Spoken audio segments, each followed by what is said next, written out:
But let's talk about more fun things, because for several years, Uber has been locked in a battle with the entrenched taxi and limousine industries in cities all over the world. Now, to lure even more customers into using its cheap, clean car service, it started lowering its prices by 20% or more to undercut conventional cabs. And cabbies are not happy.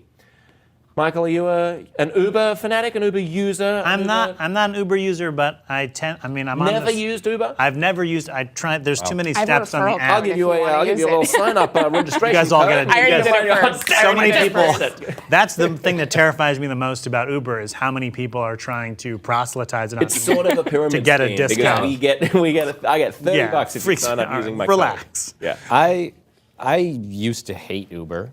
And I still kind of hate Uber. I think it's a solution to a problem New York City doesn't have. I don't like the surge pricing. I don't like all that shady business they were caught doing of having their own employees go out and call other car services and never show up. And it was proven that they did that. I don't know if you read about that. I think those were individual human beings, though, right? Because Uber, one of the upsides of Uber is it's a sort of a disparate network of unregulated individuals, essentially. They're like and 25 actual employees. Some of them can do whatever they want. Yeah, no, exactly.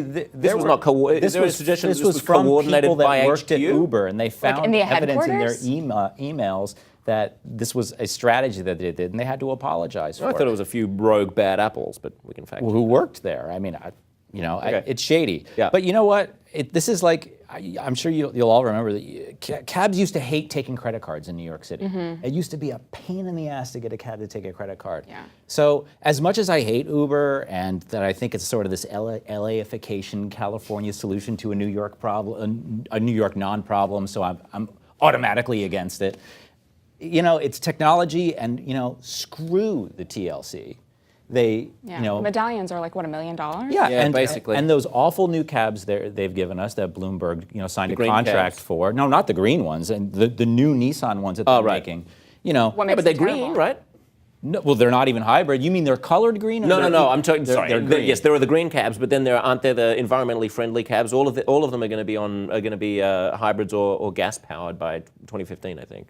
They should all be electric, but no, they're not all. The ones that Bloomberg signed for, the NV2000s, the Nissans, they're gas. They're not even hybrids.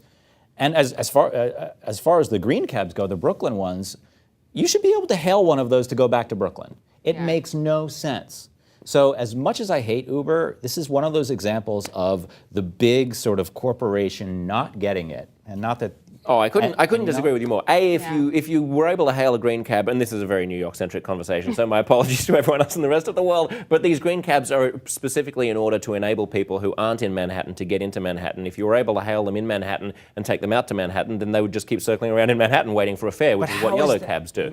Agreed. It is useful to be able to have lower-income communities be able to be served by cabs. And the shady black cars that always cruise around in the boroughs, that they just haggle with you. There's no restraint. Talk about surge pricing. You try getting a black limousine to get into Manhattan for less than $40 on a busy Saturday night. That's at least Uber entirely institutionalized But it. Uber isn't something out there helping the people in low income Well, it is is it? for the Uber's drivers. not I going was just out talking to- about the difference between green It is for cabs the and drivers. yellow cabs. But the fact is, hailing cabs and the experience of being in smelly, dangerous New York City cabs is so much worse than having essentially a limo come and pick you up that you can order from your phone. It's so much more convenient. Yeah. It's like it is the best of like the kind of. Did they send you $30 if you do this? Yeah, this is a sponsored segment by Uber. Right. No, I just got one last night. I was in Williamsburg. I needed to get back to Brooklyn Heights, and it was 20% off. And I could either have hailed a green cab, or in 2 minutes later,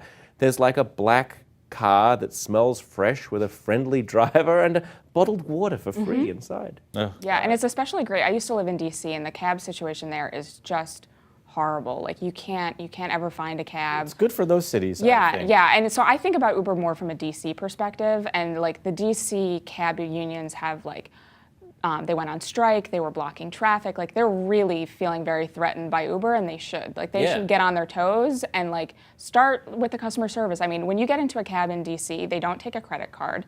It's hot because he doesn't want to air condition the car. It smells because he's been driving around in it without showering for like probably a year. Is this one guy that you It's know? one guy, and he always has NPR on, and he knows I'm conservative, and he just like wants to argue with me. And I'm Sure, like, sure. Wait, that was me. Yeah. I was definitely driving that day. not. But then we come around if we're going long enough, and we come back together in the end. But no, I mean, in DC, Uber is fantastic. Is it still zoned down there? I don't think so, no. But like they can, I mean, it's the same really? as here. I don't think think it so. Maybe I'm just like too DC, and I was like always going between DuPont and Georgetown, which is where my Well, when you get into a boyfriend then DC has cab, It's got I these went to weird, school down confusing- there. well, it used to It's all be- zoned. Yeah. That's because they wanted to make sure that the cost was either high or low for the I think you're politicians thinking of going the from the White subway. House to Capitol or whatever it was. The Metro is like that. I don't think cabs are like that. I've also read that part of the problem, and it's conflicting information for the Uber drivers, is that they're not always making out as well as we'd like to think they do. I think that like after Uber takes its cut and upkeep of your own car and whatever that other stuff is, I've heard great things from Uber drivers that they're really making bank considering. I mean, They like all if you seem think to love about, it. yeah, if you think about like what it's like here to drive a cab, you have to pay a ransom to get that medallion. So after you pay that ransom and the taxi commission, And then yada, they the union. completely screw us. I mean, the idea that you have to pay a flat fare of $60 to go to JFK, Yeah. which then plus toll and tip, you end up paying $80. I take the subway. And you can't do anything. You can't do anything about it. Like, there's Mm-hmm. no alternative. Well, now there is an alternative, and they're crying blue murder as if this is Yeah. a horrible thing that they're, anyway. Let me Until read- they're a monopoly and they raise the price. yeah, if they run the cabs out of then business, there That's will what they're- be. that's- Well, Uber will never run competition. cabs out of business. Cabs will always be cabs. Uber is never going to take over, the hail a Yeah. cab market.